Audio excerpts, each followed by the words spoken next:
Hello, and welcome to the No Wrong Notes podcast, a show hosted by me, Veronica Kokis, holistic voice teacher and singer just like you. Grab a cup of tea, relax, and sit back as we discuss all things singing technique, mindset tips, and more so you can show up as the most confident and creative singer you can be. Hi, friends. We are so back. I hope that you had a good summer. I am back this fall with episodes that will be dropping weekly. Yes, I said weekly. That could change from semester to semester as my schedule changes. I'm just kind of going with the flow here, you guys. But I've spent the summer creating a whole batch of new episodes that are ready to drop. This fall, we'll be talking to some fascinating teachers, musicians, and other holistic and mindfulness practitioners so that you can show up as your best self inside and outside of the practice room. For this week's episode, to kick off the start of the new school year, we are going back to school. Not just discussing how to set singing goals. There are plenty of episodes out there on that you can check out. Just scroll through my backlog of episodes. But we'll be talking about how you can achieve your singing goals faster. Now, before we dive into the nitty-gritty of this episode, I want to start off by saying that you don't have to put timelines on your singing progress. Well, I think that having clear steps that you want to achieve and having timelines for making those things happen, that's not necessarily a bad thing. I know that for many people, having some structure to their hobbies and goals helps them stay motivated. I also know that for a lot of people, having timelines and deadlines for your hobbies can feel stressful. I mean, for a lot of people, singing is a hobby, right? I really do have a lot of issues with everything in life having to be this race to the top or to be the very best, and that's not what I'm trying to do here. This episode is for those people who maybe need more of that structure and help in getting close to their goals because, like I said, for some people, they need accountability. They need some structure in order to get things done. So if you're shaking your head, yes, like, please, I need structure, I need help getting closer to my goals, you are in the right spot. Now let's talk about the first thing that's going to get you to your singing goals faster, which is to create a schedule for yourself. This might seem so simple, but using myself as an example, I realized earlier in the summer that I was feeling kind of aimless. I was like, I have all these things that I want to get done. And, I was just kind of going through my week teaching all these lessons. But outside of lessons, I was like, I'm not getting all the things done that I want to get done. And I looked at my schedule. I looked at my list of things to do. And I sat down and created a schedule. I said, okay, Monday, I'm going to do content creation, like making content for social media, making content for the podcast. Tuesday, I'm going to make content as well. Wednesday, I'm going to dedicate that to my Curious Singer membership program. And then Thursday, I'm going to dedicate the free time that I do have outside of lessons to work for my students, creating new warm-ups, doing projects for them. So, going back to your singing goals, to kind of create some structure and to create a schedule for yourself.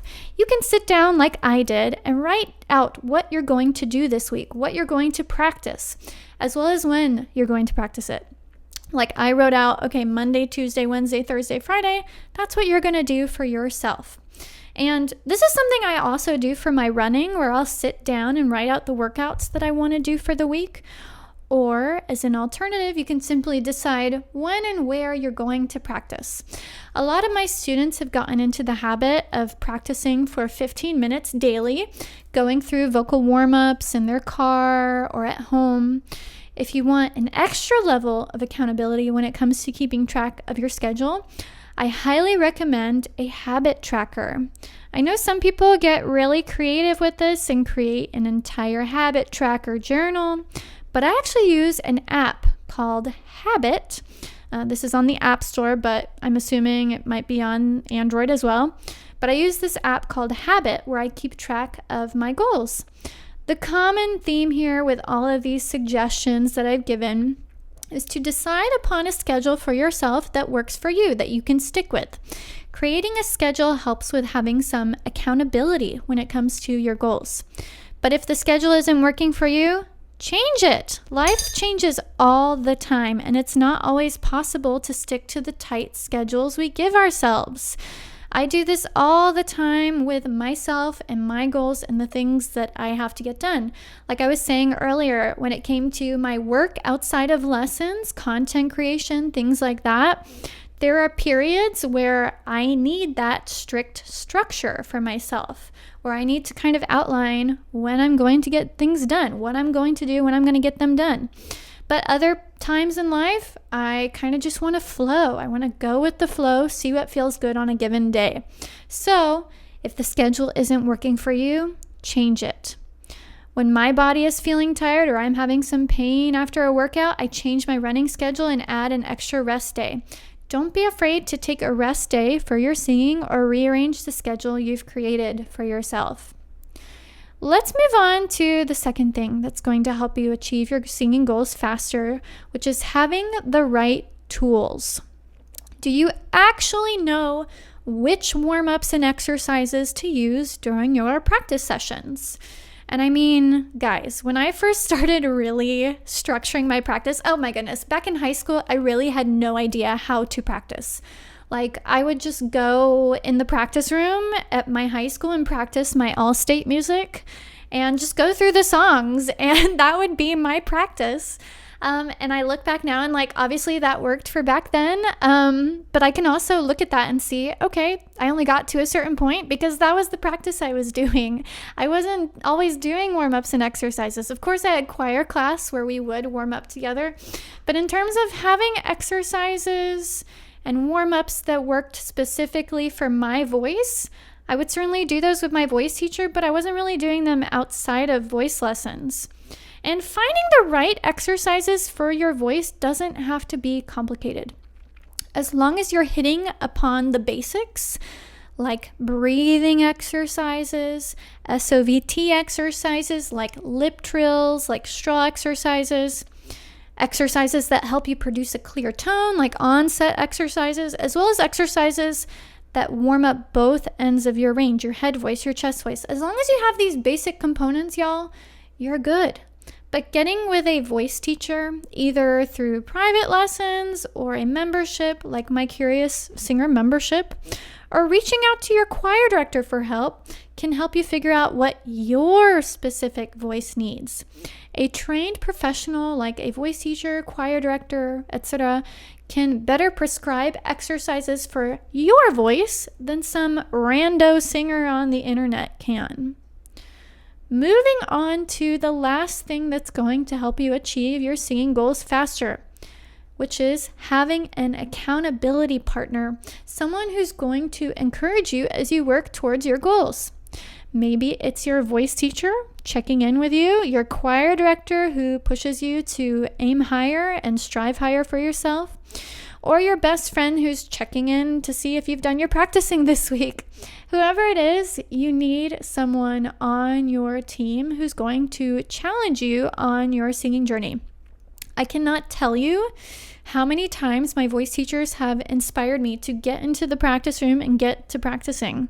I think it was my sophomore year of college, my voice teacher, he would check in with me. He's like, did you practice this week? And, I remember one time I told him, I said, I don't really know how to practice. I don't know how to do this aside from practicing my music. Like, what sort of exercises and warm-ups should I be doing outside of that? And we sat down and talked about it, and he helped guide me through that. And he was holding me accountable. And also, when I was in music school, I had my friend Andre Jackson, who's a choir director in the Austin area. You'll hear an episode with him on the podcast, but he was someone who held me accountable to my singing when it came to my singing progress and my practice. So these are just some examples of, people in my life that have held me accountable when it came to my singing. So having people in your life that can give you a helping hand, that can hold you accountable, that can give you a helping hand when you're feeling low, or he can challenge you when you're just coasting through your singing, is a huge key when it comes to your singing goals. It really sounds corny, but we don't accomplish anything in this life without a little outside help. And help from people who care about you makes accomplishing the big, important stuff that much more meaningful. Going back to these two individuals that I just brought up for myself, my voice teacher in college, Dr. Oliver Worthington, and Andre Jackson, I cannot tell you how many times where I had a recital or an opera production, and these guys who were on my accountability team, they were there, and I feel like that made it that much more special to be going up on stage knowing that these people helped me get to that point. Obviously, I had to put in the work, but it felt so good to have these people there that supported me in my work, and it makes it that much more meaningful. Okay, friends, those are my 3 big tips for accomplishing your singing goals faster. What are the things that help bring you closer to your singing desires? If there's anything that I didn't mention in this episode, I'd love to hear from you. You can DM me on Instagram or hit me up on TikTok. Those are both linked in the show description. And if you want to work with me this fall, the Curious Singer membership is where it's at. This program is for the beginner adult who doesn't know much about how the voice works, or for someone who's maybe getting back into singing after a long time away from it. If you'd like to learn more about the program, you can sign up for a 15-minute coffee chat with me at the link in the show description. If you enjoyed this episode, I would love it, you guys, if you could leave a 5-star rating and review. The more ratings and reviews we've got, the more that this podcast is pushed out to more people. So I greatly appreciate that. And in the meantime, happy singing, y'all.